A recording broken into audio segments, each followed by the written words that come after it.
Beginning liftoff countdown.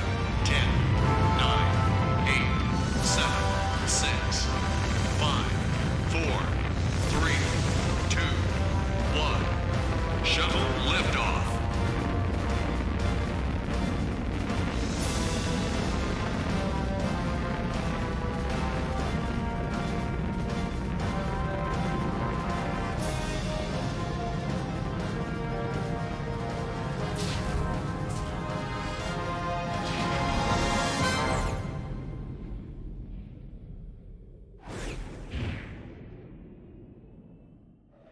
So this is the space colony where Eggman is hiding. What the? Is everyone all right? We should be landing soon. The hatch doors are Don't open. sweat it, Knuckles.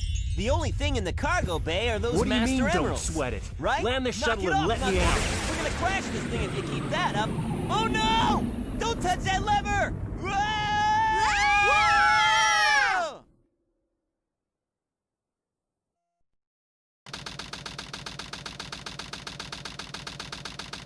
What's up with that knucklehead anyway? Trying to take over the shuttle.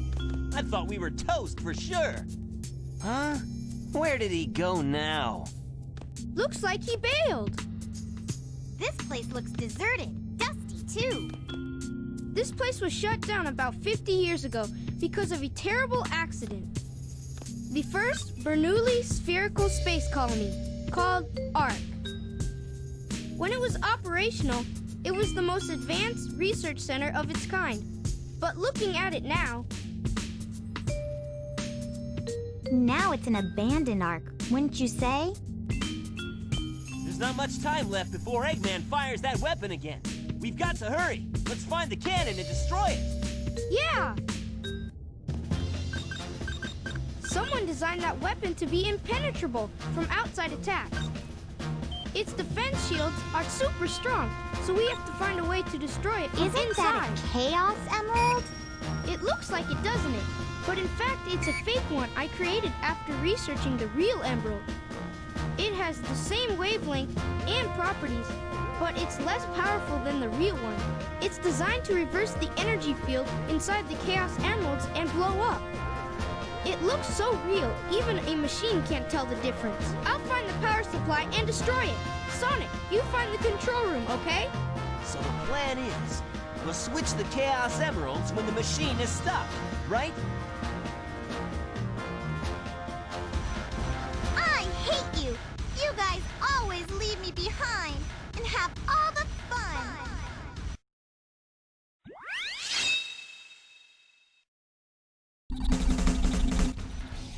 Hey everyone, Skull902 back here for yet another part of Sonic Adventure 2 Battle. This is part 11, and we're going to be going through Eternal Engine here. Ooh. Okay, so Eternal Engine is, I think, just to get this bitching out of the way, the prime example of why Tails' levels were, like, rushed and, you know, put in at the last minute. It exemplifies all of my problems with these levels here. Is you know, bad enemy placement. The level design doesn't really give you much to work with in terms of you know, being able to deal with enemies and everything. It just it could have been a whole lot better. I'm just saying. You know, it's got some interesting gimmicks. You know, for example, there's dynamite that you can fire at. But whereas in most levels the dynamite is, you know, very helpful and opens up doors and other such things. In this level, a lot of the time the dynamite will open up these vacuums which suck you in. And if you're too close to them, or, you know, whatever the case may be, they'll suck you into space. So I think that kind of thing is interesting. But, like, when you place enemies around that just kind of are either off-screen or just pop up at you very suddenly, you know, it can be frustrating to have to deal with that sort of thing. You know, it doesn't even matter that you're on a health bar. Sometimes these fuckers will just get you, like, you know, when you're least expecting it, or they can get you a whole bunch of times in a row as well.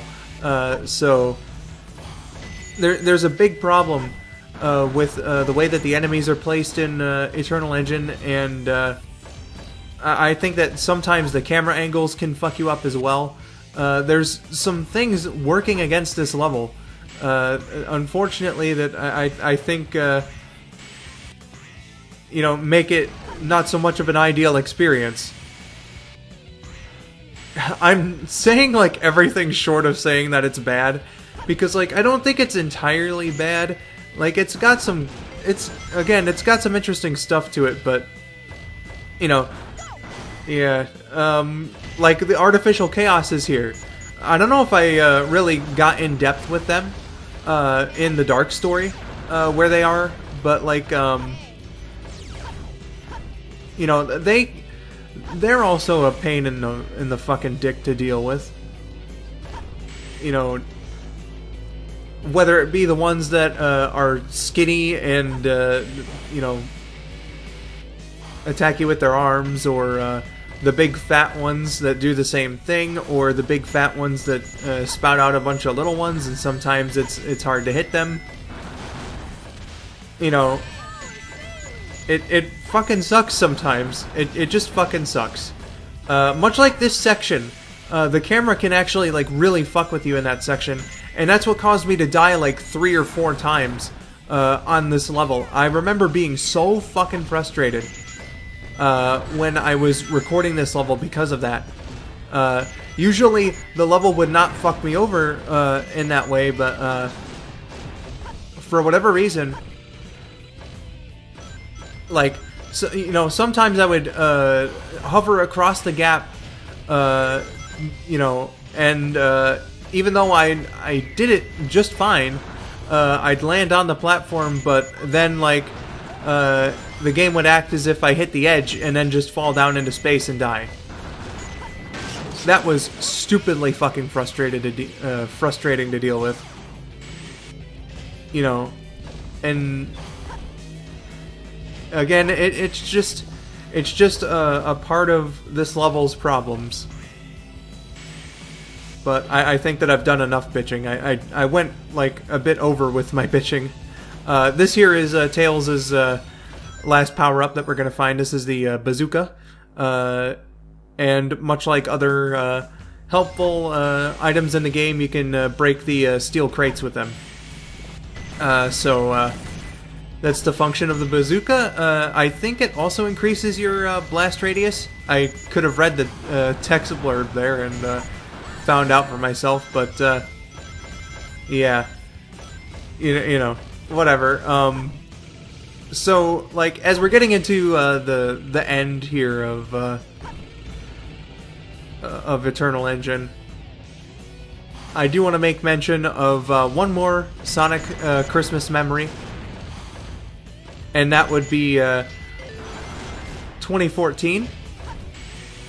I didn't really do much for 2013 in terms of Sonic and Christmas. Like, the only thing I got that year was a belt.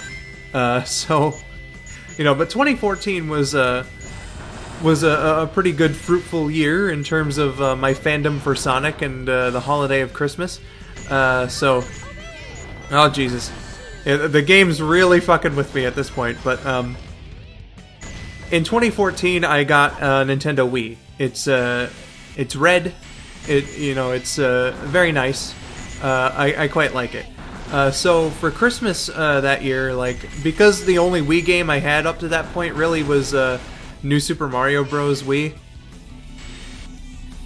I decided to ask for Sonic Colors, and I didn't get much of a chance to play the game until January of the next year. But, like, my first playthrough of Sonic Colors was something so fucking incredible, so fucking great. Absolutely perfect experience. Or, well, not perfect, but I loved it a whole lot. Beat the whole thing in one sitting. And that's just another pleasant Sonic Christmas memory. I'm really surprised I got a D rank, considering the amount of times that I died on this level. But Eternal Engine, avoid it if you can.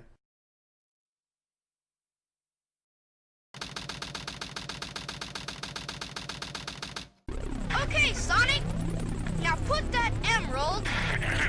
Tails, tell Sonic to meet you back at the research facility. Sonic, Amy is. I didn't get that, Tails. What happened to Amy? Tails!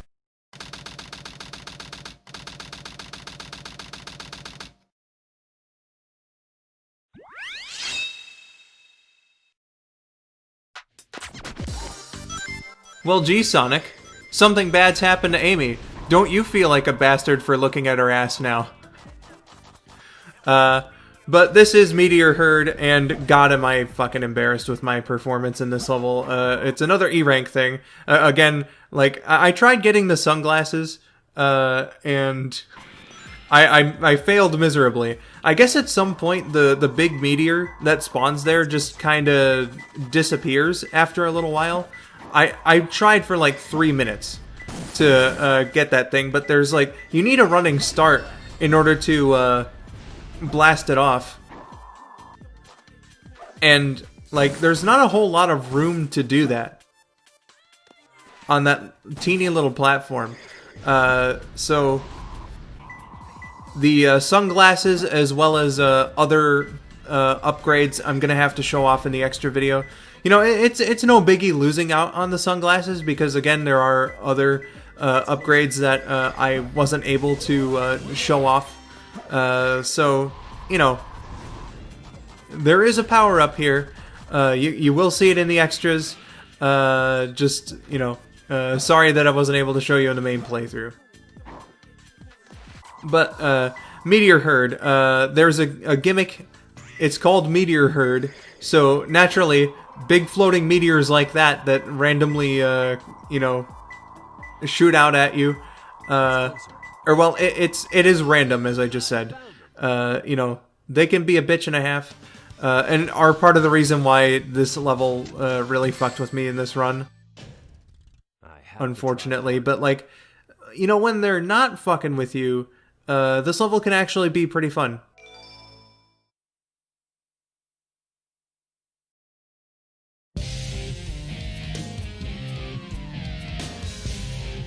Long time no see, treasure hunter. Did you find my emerald? That's a good one. Your emerald. Talking to you is a waste of time. Very well. If that's how you want to play, I will take it from you. Alright, so, this is the fight with Rouge, and we're gonna get some more time to explain it. Basically, the platform here is gonna open up, and it shoots you way up in the air, which is the reason Knuckles completely, like, fucking fell flat on his face when I beat him as Rouge in the same fight in the Dark Story. Basically, what you're gonna want to do is, during these parts, if you can't find your opponent, just fucking indiscriminately glide around, because your opponent can and will use their two-player attacks on you. And again, like I mentioned before, you don't have that luxury. So, you know, I can't see Rouge, except, well, now I can. So, you know, it's a bit of a game of hide and seek when it gets to this point. You can dive attack, you can land on the platform and start punching or kicking, depending on who you're playing as. I find this to be a fairly enjoyable boss battle. Sometimes sometimes the fighting can be a little dickish, but most of the time, you know, it's pretty fair. I would say it's a fair boss fight. Probably the best of the rival fights, like in terms of just like controllability and whatnot. Except, of course, for the race between Sonic and Shadow at the end. So, yeah.